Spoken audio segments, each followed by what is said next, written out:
నమస్తే. తాజాగా కేంద్ర ప్రభుత్వం మధ్యంతర బడ్జెట్ ప్రవేశపెట్టింది. మరి కొద్ది నెలల్లో ఎలక్షన్స్ ఉన్న నేపథ్యంలో కావచ్చు, ఇదొక హాట్ టాపిక్ సంతరించుకుంది. అయితే ఈ బడ్జెట్ ఇప్పుడు మధ్యంతర బడ్జెట్ ఏదైతే ఉందో అది మధ్యతరగతి ప్రజలకు కావచ్చు, ట్యాక్స్ పేయర్స్ కావచ్చు, యావత్ భారతావనికి ఏ విధమైన లబ్ధి చేకూరనుంది?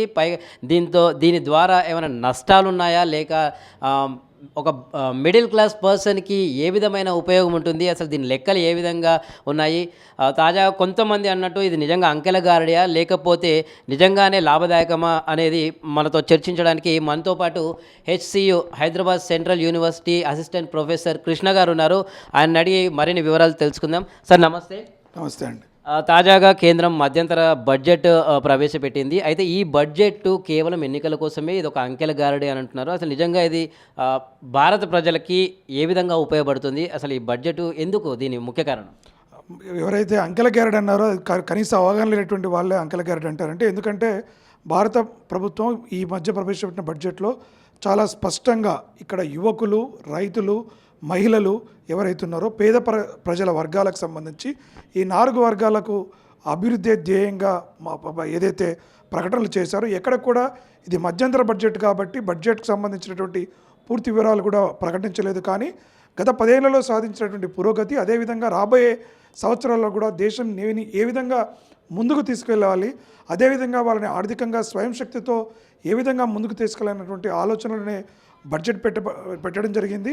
ఇది పూర్తిగా వాస్తవికతకు దగ్గరగాను, అదేవిధంగా పేద ప్రజలకి సామాన్యులకు అవసరమైనటువంటి విధానంగానే బడ్జెట్లో ఉంది. కానీ ఎక్కడ కూడా అంకెలు చెప్పేసి ఎన్నికల కోసం ఇక్కడ తెలుగు రాష్ట్రాల్లో ముఖ్యంగా ఉన్నట్టు అంకెల గ్యారెంటీ చేసేది కానీ, పథకాల పేరుతో మాయ చేసే విధానం కానీ ఎక్కడ కూడా జరగలేదు. పూర్తిగా ప్రజల కోసం, ప్రజల అభిప్రాయం కోసం మాత్రమే, ప్రజల అభివృద్ధిని దీర్ఘకాలిక లక్ష్యాన్ని దృష్టిలో పెట్టుకొని చేసిన బడ్జెట్గా చూడాల్సిన అవసరం ఉంది.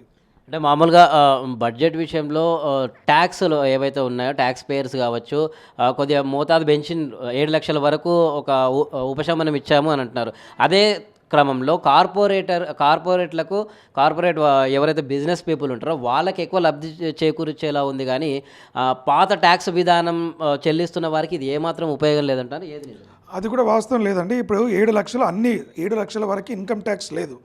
7 లక్షల వరకు ఇన్కమ్ ట్యాక్స్ లేదంటే ఎవరైతే చిన్న చిన్న ఆదాయాల వారు ఉన్నారో వారందరూ 7 లక్షల మ్యాక్సిమం ఉన్నప్పుడు ఇన్కమ్ ట్యాక్స్ పే చేయాల్సిన అవసరం లేదు. ఎవరైతే 7 లక్షల కన్నా ఎక్కువగా ఉన్న వాళ్ళకి ఆర్థిక ఉన్నట్టు 10% నుంచి 18%, 28% వరకు ట్యాక్స్ స్లాబ్స్ ఏవైతే ఉన్నాయో ఆ పరిధిలోకి వస్తారో ఆ విధంగానే ఆదాయ పన్ను చేస్తారు. ఈ బడ్జెట్లో ఎక్కడా కూడా కార్పొరేట్లకు కానీ ఏదైనా వెసులుబాటు ఇచ్చినట్టుగా కూడా ఎక్కడ లేదు. పూర్తిగా వ్యవసాయ రంగాన్ని ఆధునీకరణ చేయడానికి, యువతకు స్కిల్స్, నైపుణ్యాలు పెంచడం కోసము, అదేవిధంగా పరిశోధనలకు, ఆవిష్కరణలకు చేకూర్చే విధంగా కూడా ఒక 1,00,000 కోట్ల రూపాయల బడ్జెట్ను చేస్తున్నామని చెప్పారు. అదేవిధంగా పేద ప్రజలకి ఉచితంగా విద్యుత్నివ్వడానికి సూర్యోదయ యోజన కింద 1 కోటి మందికి సోలార్ ప్యానెల్ ద్వారా, రెన్యూవబుల్ ఎనర్జీ ద్వారా కూడా వారికి ఇచ్చేటువంటి కార్యక్రమం ఉంది. కాబట్టి ఇక్కడ కార్పొరేట్లకు ఏదో చేస్తున్నటువంటి రెగ్యులర్గా చేసే ప్రాపగండే కానీ తప్ప దాంట్లో ఎటువంటి వాస్తవం లేదు. ఈ ప్రభుత్వం గత 10 ఏళ్లలో ఎక్కడ కూడా ప్రజలను మెప్పించడం కోసం తాత్కాలికంగా ఉపశమనాలు ఇచ్చే కార్యక్రమాలు అనేటువంటిది ఎక్కడా కూడా లేదు. కష్టమైనప్పటికీ కూడా ఒక బలమైన నిర్ణయాలు తీసుకొని సంస్కరణలు చేయడం ద్వారా మాత్రమే ముందుకు తీసుకెళ్ళింది. ఈరోజు కూడా భారత ప్రభుత్వం ఎన్నికలు ఉన్నప్పటికీ కూడా ఆ దిశగా వెళ్లకుండా రియాలిటీకి దగ్గరగా వెళ్ళింది. రైట్, థ్యాంక్ యూ అండి. ఇది తాజాగా ప్రవేశపెట్టిన బడ్జెట్ ఏమాత్రము కూడా అంకెల గారడి కాదు. ఇది యువతకు, ముఖ్యంగా పేదవారికి కూడా ఎంతో ఉపయోగపడే బడ్జెట్ అని చెప్తున్నారు. కెమెరా పర్సన్ అఖిల్తో నేను మీ రమేష్ మిద్దే. ఇదే నిజం టీవీ.